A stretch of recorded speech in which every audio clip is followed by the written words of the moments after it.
So very good morning to everyone. As we are learning to develop our communication skill, we are moving to the next tense, that is the past perfect continuous tense. So in the tense order formations எப்படி இருக்கும் அப்படின்னா subject இருக்கும், followed by auxiliary verb இருக்கும் or helping verb துணை வினைச்சொல் இருக்கும். So இதில் நமக்கு இருக்கிறது வந்து ஒரே ஒரு துணை வினைச்சொல், அதாவது had been.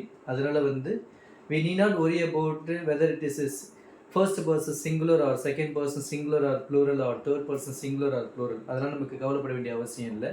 ஏன்னா நமக்கு வந்து ஒரே ஒரு சாய்ஸாக இருக்குது. ஸோ நம்ம he she it நம்ம எது யூஸ் பண்ணாலும் நமக்கு ஒரே ஒரு auxiliary verb தான் இருக்குது, had been. அதனால் வந்து it's very easy. Followed by first form of the verb, that's present form. And next one followed by ing and object. So here இதுதான் வந்து இந்த டென்ஸோட formation.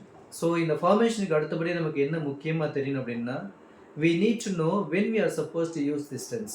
The usages of past perfect continuations. இந்த tense நம்ம எப்போ பயன்படுத்தணும் அதுதான் ரொம்ப முக்கியமானது.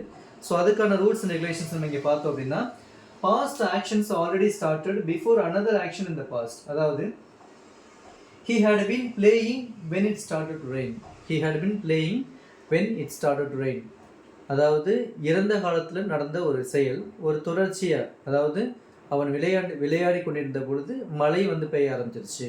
அப்போது ரெண்டுமே வந்து பாஸ்ட் ஆக்ஷன்ஸ். ஸோ அந்த மாதிரி சுச்சுவேஷன்ஸ் வரும்பொழுது நம்ம இந்த பாஸ்ட் பர்ஃபெக்ட் கண்டினியூஷன்ஸ் பயன்படுத்தணும். நெக்ஸ்ட் ரூல் என்ன அப்படின்னா, actions continued for certain time in the past. அதாவது என்ன அப்படின்னா, ஆக்ஷன்ஸ் கண்டினியூடு அப்படின்னா இறந்த காலத்தில் ஒரு செயல் வந்து ஒரு குறிப்பிட்ட நேரத்துக்கு தொடர்ச்சியாக நடந்திருக்கும். ஸோ அந்த மாதிரி செயலஸ் நம்ம சொல்கிறதுக்கு நம்ம பாஸ்ட் பர்ஃபெக்ட் கண்டினியூஷன்ஸ் பயன்படுத்தணும். எக்ஸாம்பிள் பாருங்கள், he had been singing for 2 hours. 2 மணி நேரமாக நேற்று அவன் பாடிக்கொண்டே இருந்தான். ஸோ இதுதான் இந்த திங்ஸ்.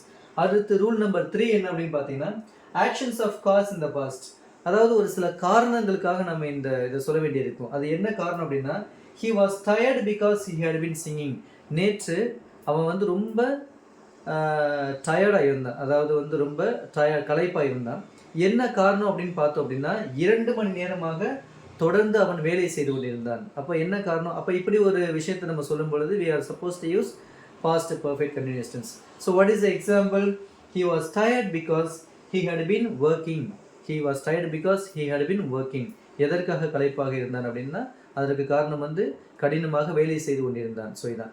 ஸோ இந்த மாதிரி ரூல்ஸ் அண்ட் ரெகுலேஷன்ஸ் நம்ம வரும்பொழுது we are supposed to use past perfect continuous tense. So இந்த டென்ஸ் நம்ம பயன்படுத்துறதுனால we can avoid grammatical mistakes.